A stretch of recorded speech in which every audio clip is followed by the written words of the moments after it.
Vous avez une âme d'artiste ? Vous avez sans doute, tout comme moi, rêvé d'intégrer une école artistique telle que Fame, Undostress ou encore la Star Academy. Eh bien, suivez-moi, car j'ai trouvé une école qui regroupe les mêmes caractéristiques, tout en étant multigénérationnelle. Cette école, c'est Studio On Air, l'école d'art du spectacle située à Mouveau dans la métropole lilloise, où les maîtres mots sont la danse, le chant et le théâtre. C'est une école juste exceptionnelle, découvrons-la ensemble et pour cela, j'ai l'honneur d'être accueillie par Mo, directeur de l'école. Je suis Eb et bienvenue dans IR, émotion, art, résilience.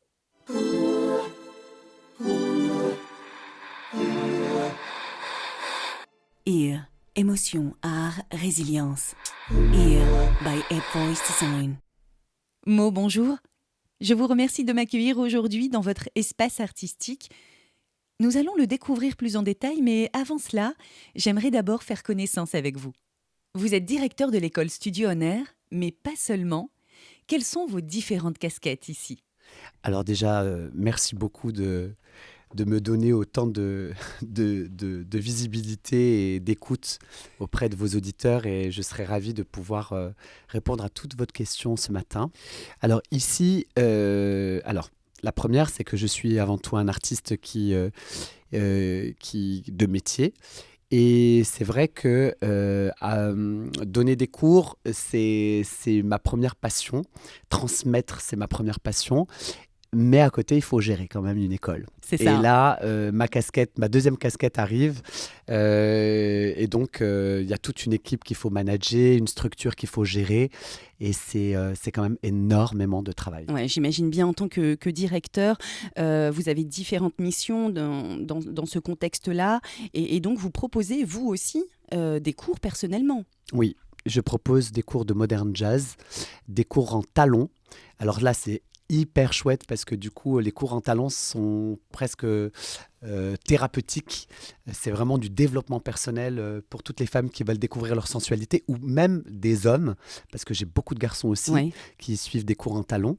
Et après, j'ai un atelier de coaching scénique, c'est pour les chanteurs professionnels et amateurs, pour découvrir leur voix et aussi leur voix VOIE. Donc effectivement, Mo, comme vous le dites, vous êtes un artiste avant tout. Et à quel moment et de quelle manière avez-vous pris conscience de votre potentiel artistique ? Alors moi, je suis originaire de Corse, de Ghisenach plus précisément. Et très jeune, mon père et ma mère m'ont initié à la chanson et à la danse. Ma mère chantait, mon père chantait aussi. Ils aimaient la musique, enfin ils aiment toujours la musique bien sûr. Et ils m'ont fait baigner très tôt dans cet univers musique, danse, etc. Et un jour, un soir, à l'époque de Sacrée Soirée avec Foucault. Oh oui, je m'en souviens bien. On est de la même génération. C'est ça. Il y avait les ballets de Reda. D'accord. Et il y a un ballet qui m'a particulièrement attiré, qui m'a happé et qui m'a inspiré. Et à l'époque, il y avait donc Stéphane Gernier, il y avait Kamel Wally, et c'était une chorégraphie de Reda. Et je l'ai enregistré à l'époque sur mon magnétoscope en VHS et j'ai appris la chorégraphie alors que je ne savais rien faire. Et j'ai appris la chorégraphie, je me suis démerdé à être dans cette énergie-là et ça m'a donné envie de prendre des cours de danse. Donc j'avais ma prof de danse, Elisabeth Pachon, qui me connaissait déjà parce que c'était une voisine. Et qui un jour m'a vu danser en bas du quartier de la Poste et qui m'a dit il faudrait que tu prennes des cours de danse. Donc me voici embarqué à 15 ans, parce que j'ai commencé la danse très très tard. Me voici embarqué à 15 ans à prendre des cours de danse.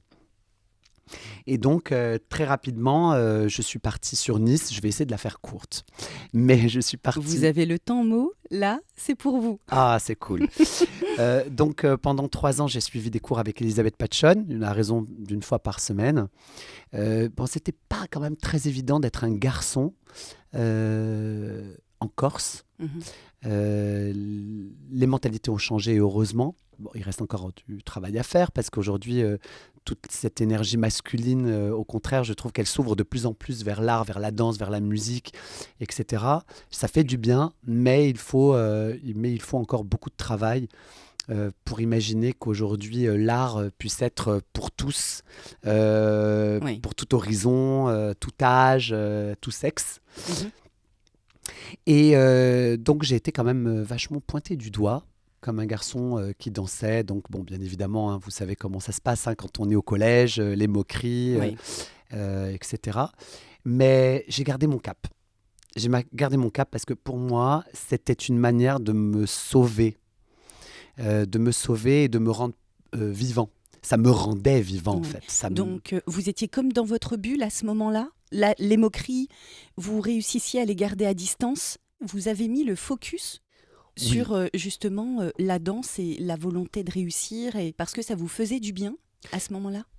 Alors, en fait, c'est là où j'ai de suite compris que chanter, danser, jouer la comédie, quand il s'agit de s'investir vraiment émotionnellement, on cultive un peu sa maison intérieure. Et j'ai compris de suite qu'effectivement, quand on se sent agressé euh, à l'extérieur de nous-mêmes, si j'ose dire, si à l'intérieur on ne cultive pas ça et qui nous amène pas à rayonner à l'intérieur de nous-mêmes, j'ai très vite compris que ça me faisait énormément de bien. Oui. Et que de l'autre côté, ça ne me faisait pas de bien. Donc à un moment donné, Vous avez fait un choix. j'ai suivi la lumière en fait. J'ai suivi la lumière. J'ai pas suivi. Je me suis pas. Je me suis raccroché à ce sentiment de plénitude, de bien-être qui m'a aidé à me construire. En fait, c'est ce qui m'a aidé à me réaliser pleinement et en conscience. Oui, donc cette période de l'adolescence est une période extrêmement charnière dans la construction de l'identité, dans l'épanouissement de soi. Il y a tellement d'enjeux à cette période-là que de réussir à être dans sa bulle, à renforcer son fort intérieur, développer ses forces pour justement aller au-delà des moqueries, des humiliations. C'est extrêmement fort. Mais pas que. Parce que j'ai réalisé que ce n'était pas simplement que les adolescents de mon âge qui pouvaient se moquer ou qui pouvaient me montrer du doigt. Il y avait des adultes aussi. Et j'ai très vite compris, à mon adolescence, que le monde des adultes n'était pas forcément un monde aussi extraordinaire qu'on pourrait me le dire ou me le faire Oui. croire, et qu'il fallait que justement je construise ma vie avec ce que je ressentais à l'intérieur de moi. C'est pour ça que ça a fait de moi quelqu'un qui était un petit peu têtu, parce que je voulais en faire qu'à ma tête. Et le en faire qu'à ma tête, c'était simplement pour pas me dévier ou pour ne pas succomber à la malveillance. Parce que quand on fait ce métier déjà de base, c'est très difficile. Notre corps souffre. On doit le travailler, on doit le sculpter, on doit lui apporter une certaine technique, surtout dans la danse. Et je pense que quand on est poussé à l'extrême physiquement, si psychologiquement on n'est pas armé, on n'a pas on n'a pas des points d'attache, d'ancrage et des directions claires, on peut être très vite, on peut très vite baisser les bras en fait.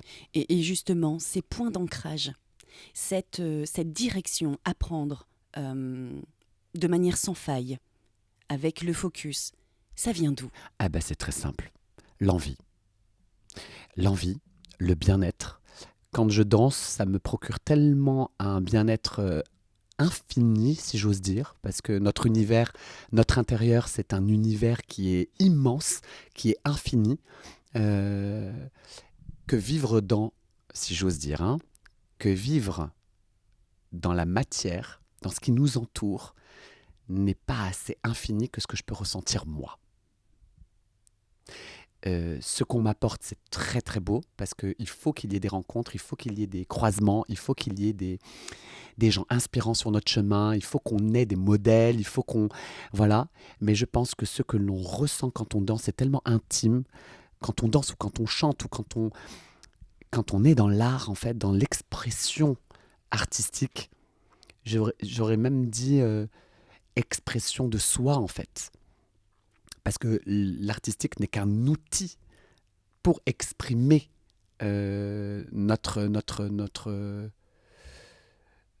pour exprimer pas ce qu'il y a au plus profond de nous, mais simplement pour nous exprimer en tant qu'être humain, en tant que personne, parce qu'on cherche tous cette légitimité d'exister, et en même temps on cherche notre chemin, et en même temps on se pose 36 milliards de questions, et donc c'est un refuge. Et justement, lorsque vous dansez, en fait, c'est vous, mais c'est aussi votre énergie qui est illimitée. Et vous parliez de matière. La matière, effectivement, est limitée. Elle nous donne des limites. Mais là, vous dansez, c'est votre fort intérieur, c'est votre moi intérieur qui se révèle, qui s'exprime. Je ne sous-estime pas le fait que aujourd'hui, les gens ne sont pas forcément sensibles à tout ça parce que soit on ne leur donne pas la possibilité de s'exprimer à travers n'importe quelle discipline artistique, le corps, la danse, la voix, le chant, la comédie, les intentions, le jeu, le rythme, la prise d'espace. En fait, ça vient simplement du fait que ça nous aide à nous aimer, à nous apprivoiser et à assumer qui l'on est. Et en même temps, assumer qui l'on est, c'est quoi ? Est-ce que ça veut dire qu'il faudrait qu'on soit comme les gilets jaunes dehors en train de se battre, en train de se confronter au monde qui nous entoure ? Ou est-ce que c'est simplement rayonner, délivrer un message qu'on assume pleinement et se dire je le pose là et vous en faites ce que vous voulez. En tous les cas, il existe à ce moment-là et il est pour vous. Croire en l'art, c'est une force que vous avez pu acquérir dès le plus jeune âge. Vous avez donc évolué dans ce contexte. Donc, ça a été très bénéfique pour vous dès le départ. Mais pour ceux qui n'ont pas la chance, pour ceux qui n'ont pas cette chance-là de grandir dans un environnement artistique. Justement, je ne l'ai pas eu quand même.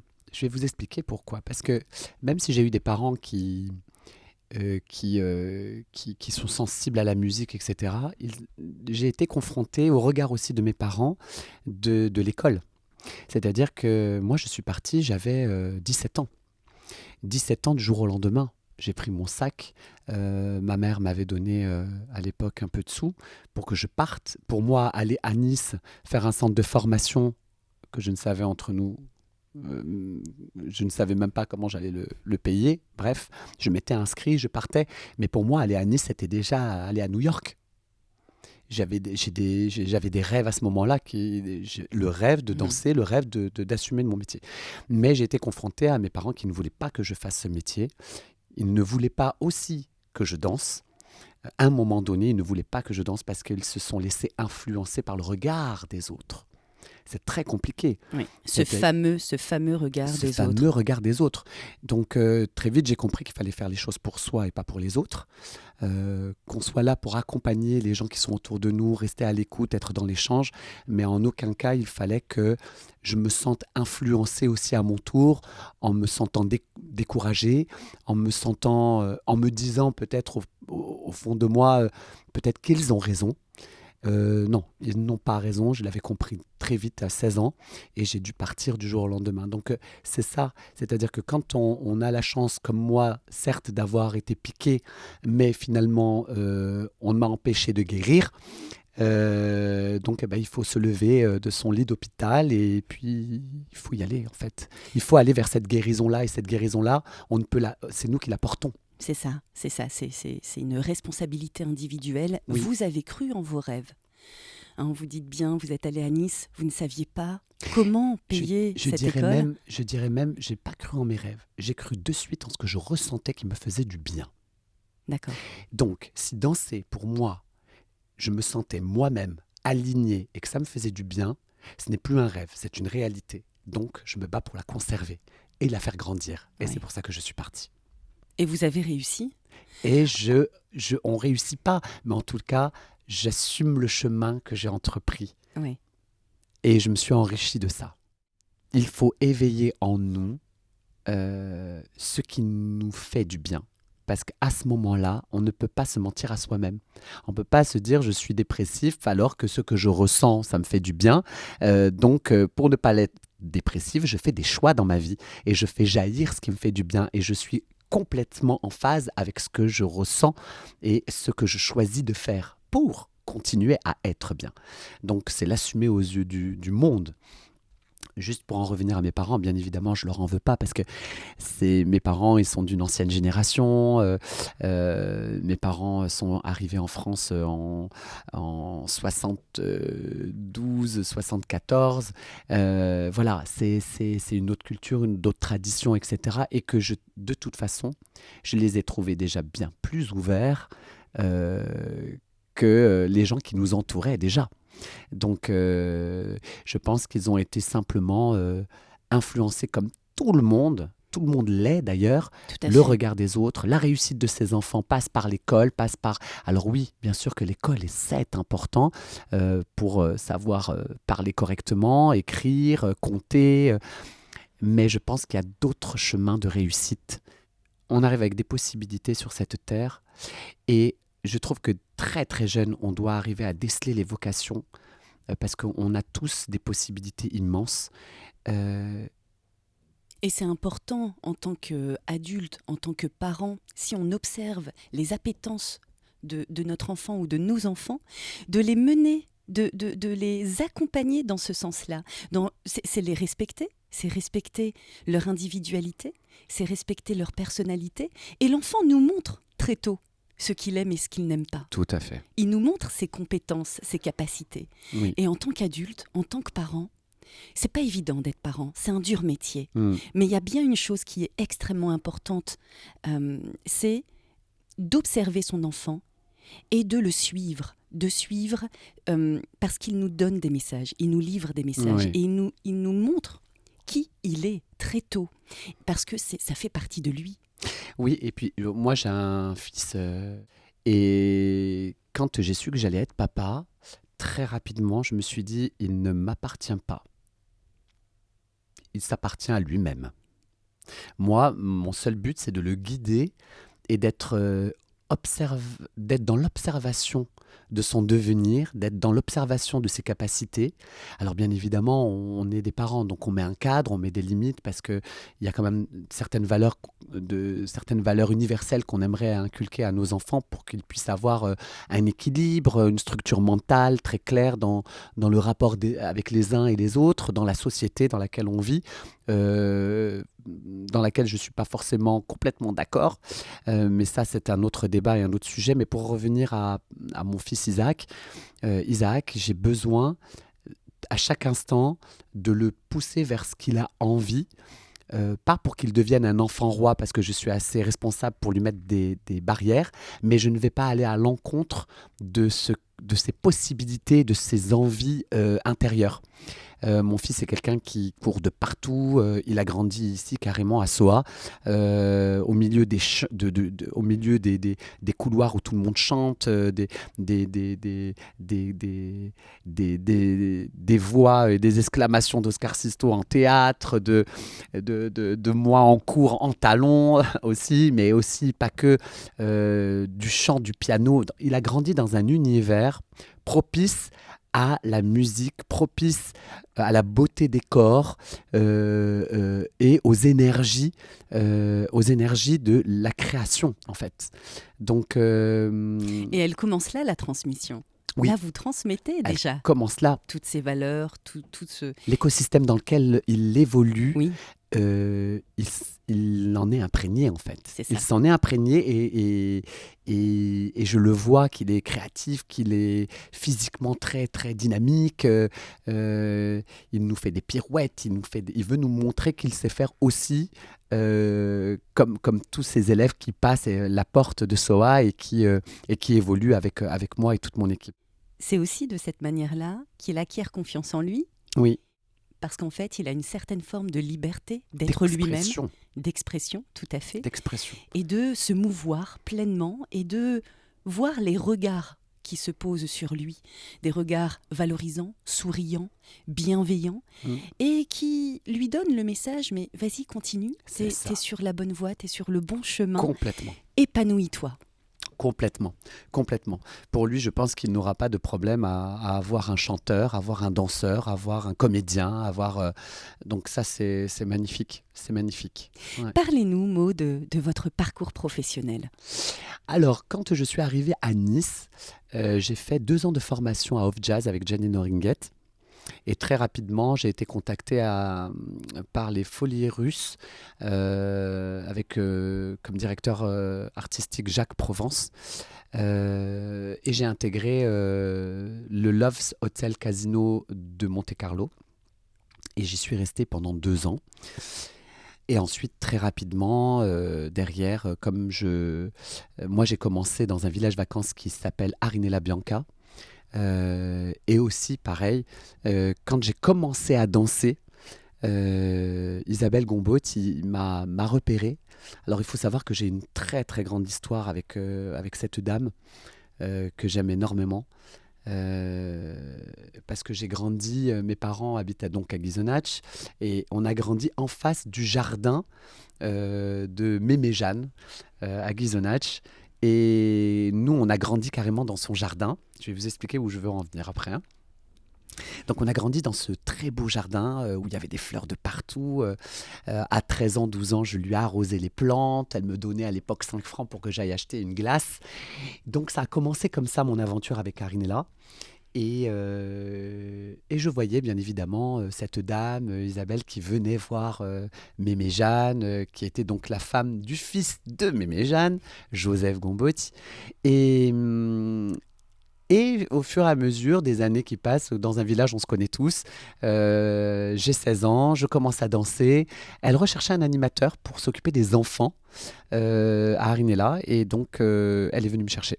Elle m'a dit Maud, j'aimerais bien que tu viennes, j'aurais besoin de quelqu'un qui s'occupe des enfants. Donc du coup, je suis allé travailler là-bas en 93.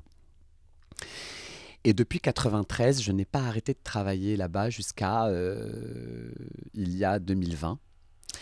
Et du moment où je me suis occupé des enfants, j'ai très vite tous les étés, très vite, j'ai commencé à chorégraphier, à monter des spectacles. J'étais seule à la base, avec une costumière et un ingé son et un animateur. On était 4. Et j'ai fini en 2020 avec ma compagnie Arinella, avec Pia Gombotti, qui est sa fille, avec qui on a grandi ensemble, qui jouait d'ailleurs dans ce fameux beau jardin, pour qui j'ai beaucoup d'amour. Et on a travaillé ensemble très rapidement. Donc j'ai construit cette compagnie au fur et à mesure. Mais l'hiver, je partais. Donc entre-temps, il y avait ce contrat de Monte-Carlo. Ensuite, j'ai très vite passé des auditions. Je suis allé travailler à Reno pendant 1 an, dans un grand hôtel casino qui s'appelle Eldorado. C'était un grand spectacle où on était une troupe de 15 artistes, entre 15 et 20 artistes, où on jouait 2 fois par soir, 6 jours sur 7. Voilà, donc ça ne nous laissait pas trop le temps d'aller visiter les alentours, si ce n'est qu'une fois j'ai fait San Francisco, c'était bien agréable, mais bon, il fallait rentrer derrière pour danser. Oui, parce que ça demandait énormément de rigueur, d'échauffement, de préparation, etc. Donc beaucoup de rencontres, des artistes vraiment merveilleux avec qui j'ai travaillé. Et ensuite, je suis rentré en France et en 2002, je suis parti pour le festival le festival à Shanghai du spectacle français. Il y avait tout un festival sur la France, donc on est resté là-bas à peu près 1 mois. Là, pareil, on a dansé au Zénith de Shanghai, 80 000 personnes tous les soirs, c'était magnifique. Donc on a vraiment défendu la culture française par le French Cancan, cette danse qui est quand même assez endiablée, mais voilà, mais pas que, on a pu mettre aussi en valeur tous les artistes français comme Joséphine Baker, comme Yves Montand, Mylène Farmer, bien sûr. Voilà, c'était un spectacle vraiment dédié pour la France. Dès mon retour de Shanghai, très rapidement, ils m'ont sollicité pour pouvoir accompagner des chanteurs. Parce que comme je chante également, puisque la danse et le chant ont commencé très tôt chez moi et en même temps, donc, et après avoir fait des scènes, etc., en tant que chanteur-danseur, on m'a contacté pour coacher des chanteurs. Bon, parce que j'avais cette fibre-là et que comme j'avais commencé très tôt à chorégraphier, la scène pour moi, j'avais commencé un petit peu à apprivoiser et à en connaître les codes, un peu instinctivement, en étant intuitif. Mais bon, par la suite, je me suis formé et ça m'a permis justement de pouvoir accompagner d'autres artistes sur scène. Donc j'ai travaillé de suite derrière avec Richard Cross à Paris, au centre le CFV. Pendant un an, j'ai accompagné des chanteurs justement qui aujourd'hui font une belle carrière. Ensuite, très rapidement, avec Angie Bertias-Caso, on a travaillé aussi, on a accompagné pendant un an les élèves de la fondation de Phil Collins à Genève. Derrière, Oscar Sisto avec son académie à Paris. Voilà, enfin, là, ça a été vraiment en parallèle. C'est pour ça que vous aviez commencé en parlant mes différentes casquettes. Elles ont été de suite là. De suite, j'ai été chanteur, danseur, mais en même temps, à l'Arinella, les chorégraphies, la mise en scène, et en parallèle, la transmission, parce que je sentais très rapidement que j'avais besoin, de par mon histoire, de transmettre et donner la possibilité, comme vous l'avez dit à juste titre tout à l'heure, de pouvoir justement aider toutes les personnes qui n'avaient pas forcément la possibilité d'avoir un espace de travail, que je puisse leur en offrir un et de les accompagner. Donc la boucle est bouclée justement sur toutes ces questions-là de comment j'ai pu avancer un petit peu dans tout ça. Il y en aurait tellement à dire. Ce qui vous fait du bien, vous avez aussi forcément envie que les autres le ressentent et vous avez envie que les gens puissent aussi trouver, toutes les personnes puissent trouver leur espace à l'intérieur, leur bien-être en fait, tout simplement. Donc du coup, je vois dans mes formations, je le vois quand par exemple je donne des cours en talons, je vois les corps, je vois les tensions, je vois les personnalités qui ne sont pas libérées, qui n'assument pas, qui n'osent pas. Et moi, je suis vachement sensible à ça. Oscar Sisto, qui travaille aussi au centre, est sensible à ça. Et puis tout le corps professoral, on a vraiment on a des valeurs justement de bienveillance, certes, mais aussi, il n'y a pas que la bienveillance, c'est-à-dire qu'il faut aussi pousser les gens un petit peu au cul, si j'ose dire, pour qu'ils puissent avancer et oser assumer, pour pas garder ça en eux. Et ne pas être frustré en fait. Donc c'est vrai que c'est important de pouvoir pousser les gens à se découvrir parce que s'ils n'ont jamais eu l'habitude d'avoir quelqu'un qui leur tende la main, ben nous on est là et on leur tend la main pour les guider vers eux-mêmes en fait et grandir. Et du coup effectivement très rapidement j'ai commencé à... Un jour, Patrick Fiori me contacte pour me demander d'accompagner une chorale sur une émission de télé sur TF1. Et donc, j'ai découvert le milieu télévisuel. Et je les ai accompagnés sur cette émission-là. Ça a été une superbe expérience de porter justement une quinzaine de jeunes Corses d'Ajaccio vers la victoire, car ils ont gagné. Grâce à leur écoute, grâce à leur travail acharné. Voilà, parce que je leur laissais rien passer. Et en même temps, j'ai cultivé ce besoin et cette envie en eux de continuer à chanter, à grandir, à apprendre, et que de toute façon, une télé, c'est pas une fin. Vendre des millions de disques pour un artiste, ce n'est pas une finalité. Non, ce qui est une finalité, c'est le choix, c'est d'avoir la chance, d'avoir le choix de le faire. Même si le plus difficile, c'est de décider, eh ben voilà, moi, mon rôle, c'est de les amener à décider et d'être en accord avec d'être en accord avec eux-mêmes et dans le choix qu'ils ont fait pour justement se faire du bien et vivre de leur passion. C'est surtout ça. Je pense qu'il ne faut pas... des fois, on n'a pas le choix d'aller travailler parce qu'il y a des millions de Français qui tous les matins vont travailler parce qu'ils n'ont pas le choix. Et quand on a cette chance-là d'avoir le choix, on ne peut pas mettre 10 ans pour décider de le faire, ce choix. Donc on se prive soi-même finalement quelque part de s'inscrire dans ce choix, dans cette vie. Et il ne faut pas perdre de temps. C'est difficile de décider, de choisir. Parce qu'il y a la peur aussi. On a peur de passer à l'action, on a peur de faire parce que, voilà, on ne sait pas trop où ça va nous mener, alors que la situation actuelle, celle qu'on vit, c'est celle qu'on connaît. Même si elle est inconfortable, elle devient confortable psychologiquement, mentalement, parce que c'est ce qu'on connaît. Parce qu'on sait ce qui va se passer demain et après-demain. Oui, mais c'est parce que aussi, surtout, dès notre jeune âge, on nous dit, bon voilà, vous allez décider, vous allez être ça, il faut de suite choisir un métier, choisir un truc. Et là, de suite, inconsciemment, on se dit, bah en fait, je choisis ça, c'est foutu. Et on ne met pas les gens dans une perspective qui est tout autre, c'est-à-dire de se dire qu'à tout moment, je peux changer, à tout moment, je peux évoluer, je ne suis pas pareil qu'à 20 ans, qu'à 30 ans, qu'à 40 ans. Et que si on habitue justement ces enfants à être pas dans l'échec, pas dans la peur, pas dans le doute, mais juste d'être dans l'action, s'inscrire dans l'action créatrice de ce qu'on a envie de faire. Et si, au bout du compte, ça ne marche pas, eh ben, on a cette capacité de rebondir parce qu'il y a des milliers d'alternatives, des millions d'alternatives, il y a de possibilités, de choses à faire. En fait, on limite le regard de l'autre, on le limite.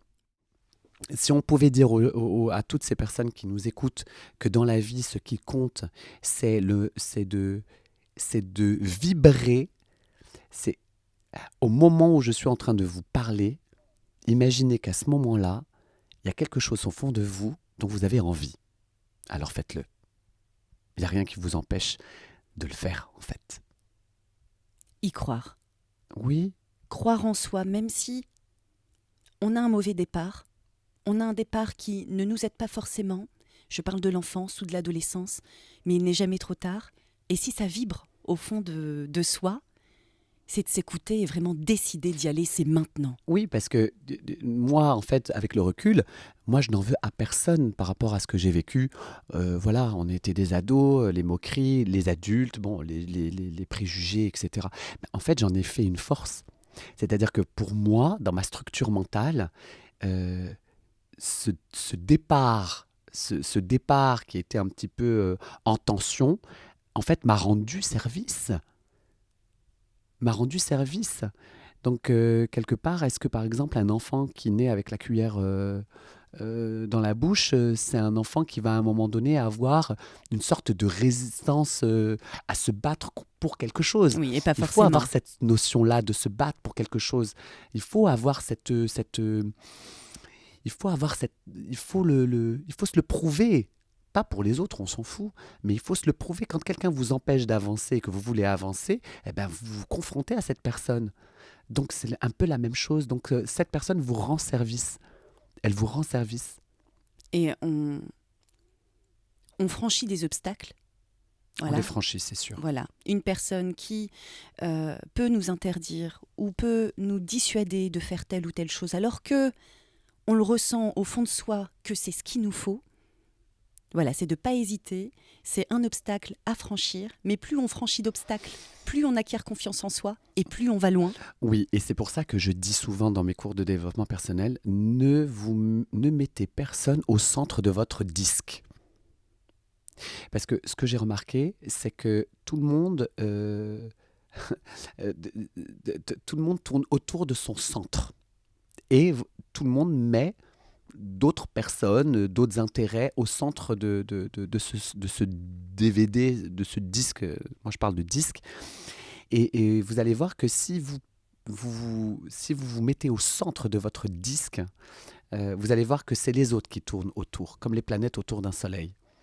Et que parfois, vous pouvez faire en sorte que ceux qui tournent autour de vous, vous pouvez les éloigner et rapprocher d'autres choses vers vous.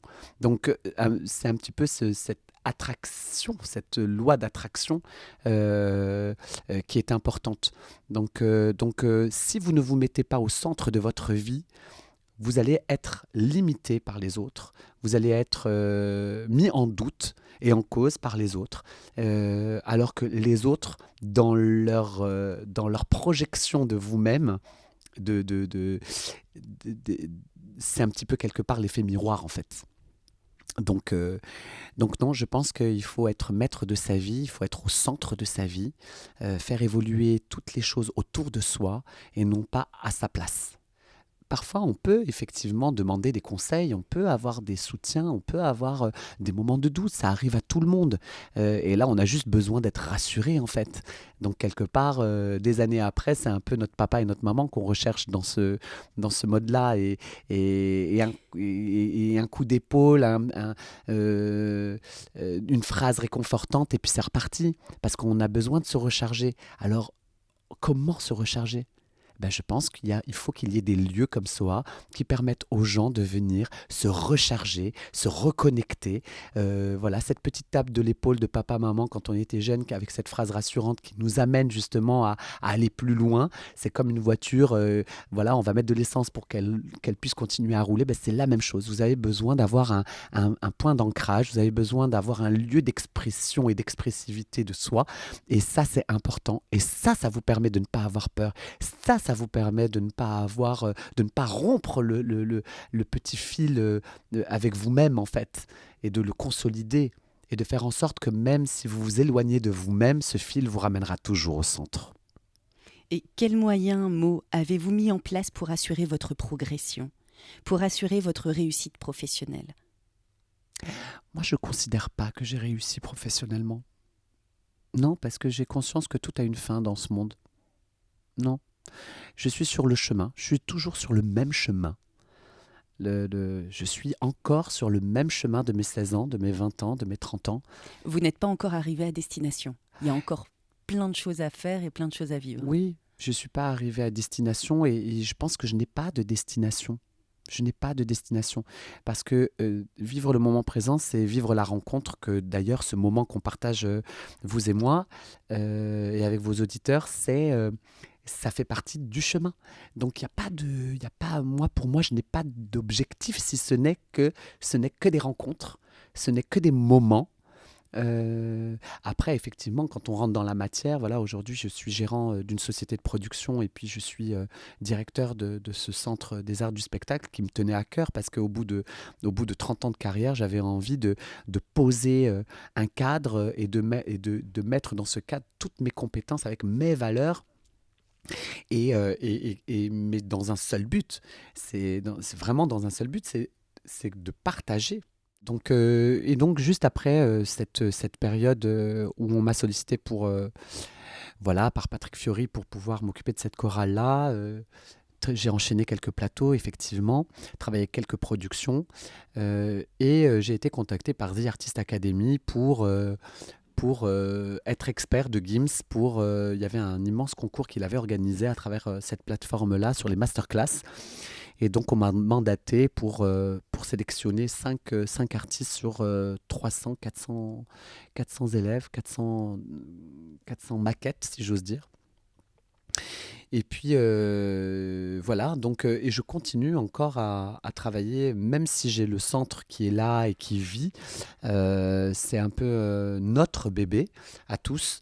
parce que rien ne m'appartient finalement. Je continue à travailler pour des productions sur Paris, pour des artistes. Je pars souvent aussi en stage. Voilà, j'essaye aussi de mettre des graines un peu partout pour réveiller un petit peu les consciences. Et d'ailleurs, on joue le spectacle Céline Dion part en live avec la compagnie Arinella. J'accompagne un comédien imitateur qui chante et qui joue et qui parle comme Céline Dion. Enfin, c'est Céline Dion, le portrait craché. Et je lui ai monté cette mise en scène et cette chorégraphie et ces chorégraphies, donc son spectacle qu'on va jouer à Paris. Oui. Et il y a d'autres projets aussi? Ah oui, il y a plein d'autres projets. Je suis sur une écriture de comédie musicale. Je ne peux pas donner le titre, mais ce que je peux vous dire, c'est que un soir, en rentrant à la maison, donc je me couche et je fais un rêve. Et dans ce rêve, une voix est venue me dire que j'allais réaliser une comédie musicale. Et elle m'a dit, cette voix, que j'allais l'appeler, et elle m'a donné le titre. Donc c'est magnifique, j'ai trouvé. Je suis un petit peu connecté un petit peu dans tout ça aussi, Oui. forcément, parce que nous les artistes, on est toujours un peu sensibles. Et comme on crée, forcément, c'est de l'énergie. Donc on est obligé à un moment donné d'être connecté avec ce côté un peu mystique. Mais Quantique. oui, voilà, tout à fait. Et donc ce titre est très très fort. Et voilà, On j'en en saura parlerai. un peu plus prochainement. Oui. Mo, Oui. on a évoqué vos valeurs. Il y a de la bienveillance et surtout le partage aussi que vous avez énoncé. Est-ce que vous avez d'autres valeurs, bien entendu? Lesquelles sont-elles? Dans la vie de tous les jours, ces valeurs-là m'accompagnent. Si c'est la question, oui. Oui, et elles sont à la base de Elles sont à la votre base pédagogie, de ma vie, de votre vie, de ma vie. parce que cette école, c'est votre identité. Vous savez, dans la vie de tous les jours, je suis comme je suis ici au centre, comme je suis dans mes cours, je suis authentique en fait. Donc, non, c'est des valeurs qui m'accompagnent dans ma vie de tous les jours, que je trouve vraiment... elles sont très fortes, ces valeurs-là, parce qu'on favorise quoi? L'écoute. Quand on favorise l'écoute, on s'oublie soi. Je ne m'oublie pas, certes, mais je suis surtout avec l'autre. C'est ça qui est important. Tout à l'heure, on avait évoqué trouver sa voix. Il faut savoir qu'au-delà au-delà de la chanson avec la voix V-O-I-X, d'autres personnes viennent vers moi puisque je donne en ce moment des formations de prise de parole en public à travers l'art. Donc mon concept, c'est les arts du spectacle au service de la communication.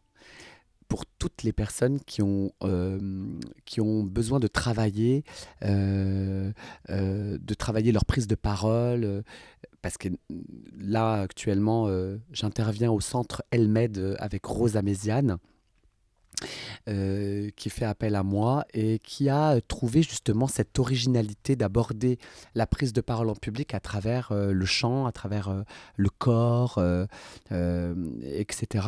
Et c'est vrai que j'ai remarqué qu'à travers tous les exercices que je peux faire sur ce module-là de prise de parole en public, j'intègre cette notion de développement personnel parce qu'on ne peut pas prendre la parole déjà si on n'a rien à dire.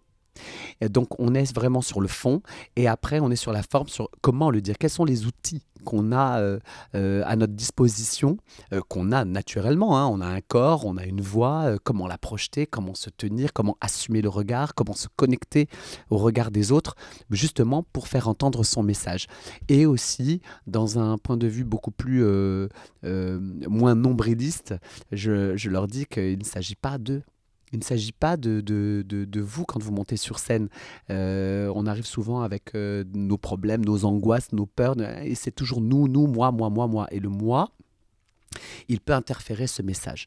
Donc je mets toujours au centre des choses le message qu'on porte et qu'est-ce qu'on a à dire pour qu'on puisse s'oublier et être impliqué vraiment pleinement et engagé pleinement dans ce message pour que le maximum de personnes puissent le saisir et puis faire en sorte que les gens ne s'ennuient pas quand il s'agit de prendre la parole. Donc il faut toujours essayer d'aller choper. Mais bon, on revient toujours vers le côté très authentique.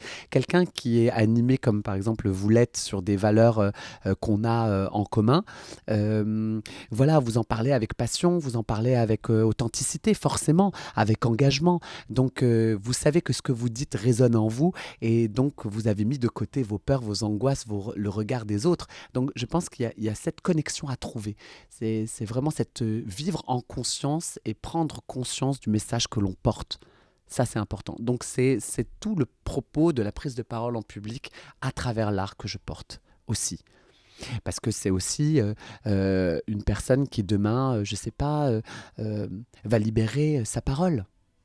C'est pas que prendre la parole, c'est pas simplement monter sur une estrade avec un micro et parler à 300 personnes, 1000 personnes. Non, c'est à un moment donné aller voir quelqu'un d'autre et lui dire ce qui ne va pas. Ce que vous n'assumez, c'est d'aller voir quelqu'un, même en one-to-one, et lui dire ce que vous avez envie de lui dire. Lui dire en toute authenticité, Oui. c'est comme ça que la personne évolue. Oui, bien sûr, c'est libérer la parole. Demain, aller voir, dénoncer... enfin, ce que je veux dire par là, c'est que les gens ont peur de s'exprimer. Et bon, il ne faut pas attendre non plus qu'il y ait 3 projecteurs, un micro et 300 personnes pour dire quelque chose. Surtout pas, ça deviendrait un traumatisme. Ouais, voilà. Donc non, je pense qu'on nous a pas appris à verbaliser, à utiliser notre outil, la voix, la communication, la voix. La voix, c'est une fréquence, ça engage un corps, c'est de l'énergie. C'est ce qui permet aux pensées de se matérialiser dans l'oreille de l'autre, dans l'écoute de l'autre. Donc, c'est ça, en fait. Et la connexion à soi, elle le favorise. Elle favorise cette prise de parole avec authenticité, cette affirmation de soi par la posture corporelle, par le comportement.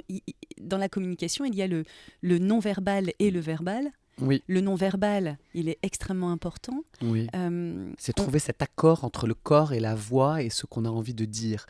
Et souvent, c'est ce que l'on pense en arrière-boutique qui se transpose dans notre corps. Exactement. Donc on arrive à le déchiffrer. Et là, on ne peut pas mentir. Et on ne peut pas mentir. Quelqu'un qui n'est pas à l'aise, on le voit de suite. Quelqu'un qui est positif sur ce qu'il dit, mais qui finalement n'est pas d'accord avec son corps nous le dit aussi. Hein. Donc non, il y a plein de choses comme ça. Mais encore une fois, c'est encore lié à l'art, c'est encore finalement lié à la musique, à la danse, au théâtre. C'est-à-dire que si très jeune, dans l'éducation nationale, on puisse intégrer très très rapidement, déjà apprendre à respirer. Voilà, on apprend aux enfants à respirer. Ça désamorcerait de la violence, de la colère. Si on apprend aussi aux enfants très rapidement à exprimer à travers le chant, à travers la danse, à travers le théâtre, eh ben, aujourd'hui, on aurait des gens... on aurait aujourd'hui des personnes équilibrées dans notre société qui n'auraient pas peur d'exprimer ses émotions, qui n'auraient pas peur du regard des autres. Voilà, donc j'invite quand même le ministre de l'Éducation à intégrer... À revoir le programme scolaire. Tout à fait. Si tous les après-midi, les enfants pouvaient faire de la danse, du chant, du théâtre, vous verrez que notre société, elle irait bien mieux. Beaucoup mieux. Beaucoup mieux.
C'est pour ça que dans le centre, aujourd'hui, on a des personnes de 50, 60 ans qui sont là et qui prennent des cours. Et en fait, vraiment, c'est une vie ici. C'est la vie, vraiment. Et ces parents fiers qui s'inscrivent à des cours et qui finissent aussi par inscrire leurs plus grands à la Starac Kids pendant les vacances scolaires, hein, c'est ça? Pendant les vacances scolaires, donc il y a ces fameux stages de la Starac des Kids où ils sont enfermés en immersion à la Starac. Donc ils coupent leur téléphone portable. Pour certains, pour les ados, je veux dire, ils coupent leur téléphone portable, il n'y a pas de portable, et ils sont en immersion totale pendant 5 jours ici au centre, de 8h30 jusqu'à 17h. Ils chantent, ils dansent, ils jouent la comédie et ils élaborent et ils construisent un spectacle ensemble. Et donc, d'où le fait aussi de favoriser les liens entre les enfants sans avoir peur de tomber dans « je n'ose pas chanter parce qu'il y a ma copine, je n'ose pas chanter parce que… » Vous savez, à cet âge-là, c'est très, très, très difficile de s'affirmer. Et on a des enfants, au contraire, quand ils font la Starac des Kids, ils s'ouvrent, ils s'épanouissent, ils échangent avec les uns les autres sans tomber dans le jugement parce qu'on les amène justement à ne pas être dans le jugement, parce qu'on a tous des lacunes. On est tous là pour trouver un chemin et se mettre en difficulté, se challenger. Et ils le comprennent et ils finissent par créer un super spectacle en fin de semaine. Et là, les parents sont émerveillés parce qu'ils voient le changement de leurs enfants. Ils constatent que leur enfant est plus épanoui, plus ouvert, plus disponible. Même le corps, le plexus est disponible. Ils rayonnent et ils donnent de la voix et ils se challengent dans leur corps et ils sont heureux. Et à la fin, ils pleurent parce qu'ils se quittent. J'imagine bien. Et on se donne rendez-vous à la prochaine Starac. Donc, la dernière Starac, on a eu Hassen de la Star Academy qui est venue. Et là, pour la prochaine Star Academy, il y a Margot Apat qui sera là de cette saison. Mo, est-ce que vous avez eu des retours des personnes qui pratiquent aujourd'hui une activité artistique chez vous? Quel retour est-ce que vous avez pu avoir jusqu'à aujourd'hui? Mon Dieu, j'en ai eu tellement. En majorité, quand j'accompagne mes cours avec un discours très clair, parce que je fais toujours le rapport avec leur vie de tous les jours. J'ai des retours très rapides en me disant, bien sûr, que mes cours m'aident dans ma vie de tous les jours. Je m'affirme.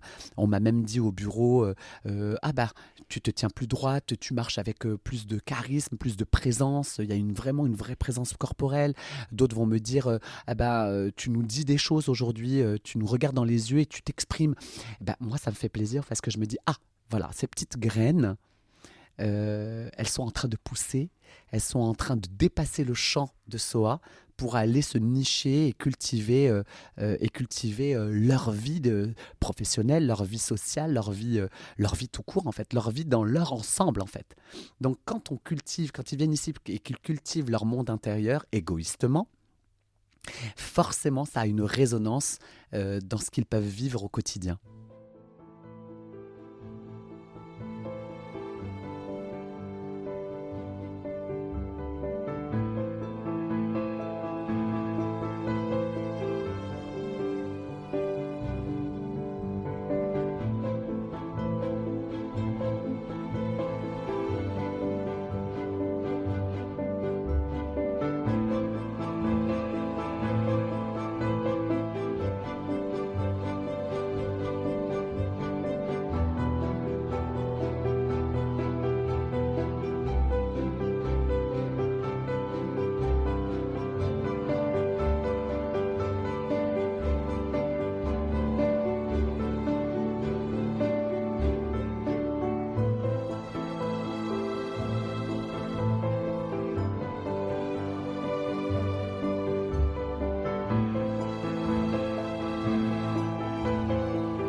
On retrouve cette volonté chez vous de soutenir l'évolution positive de l'artiste et forcément en amont, l'évolution positive en tant qu'individu d'abord, avant même le statut d'artiste. Voilà, c'est ce que j'allais vous dire. C'est-à-dire qu'en fait, le mot artiste fait peur. Dans l'inconscient collectif, l'artiste, c'est celui qui monte sur scène, qui se produit, c'est le chanteur à la télé, c'est le chanteur en concert, c'est le comédien en théâtre, c'est le danseur qui évolue sur scène. Alors que, effectivement, c'est une vérité, mais c'est aussi une posture. C'est-à-dire que moi, je préfère dire d'abord l'individu. Et à travers les arts du spectacle, on se construit émotionnellement, psychologiquement, en renforçant sa personnalité et en renforçant aussi le lien que l'on peut avoir avec le monde extérieur.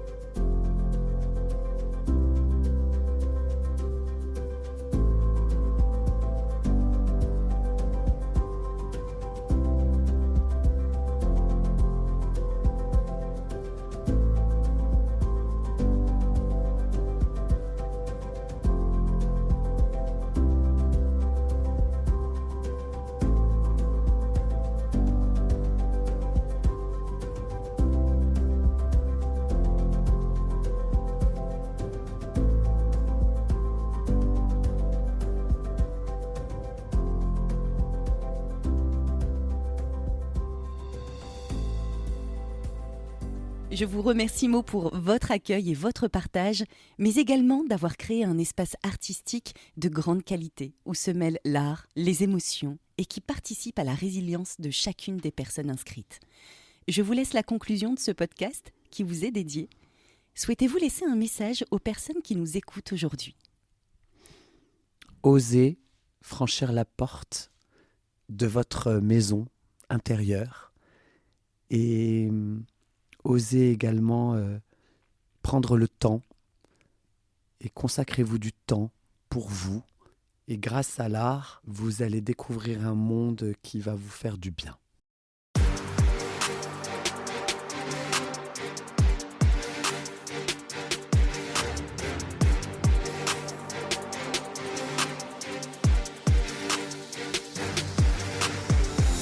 Retrouvez SOA, Studio On Air, 33 rue Michel Raillard à Mouveau.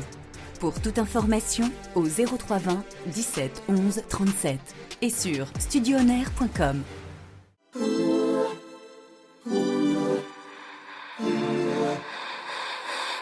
Ear, émotion, art, résilience. Ear by Ape Voice Design.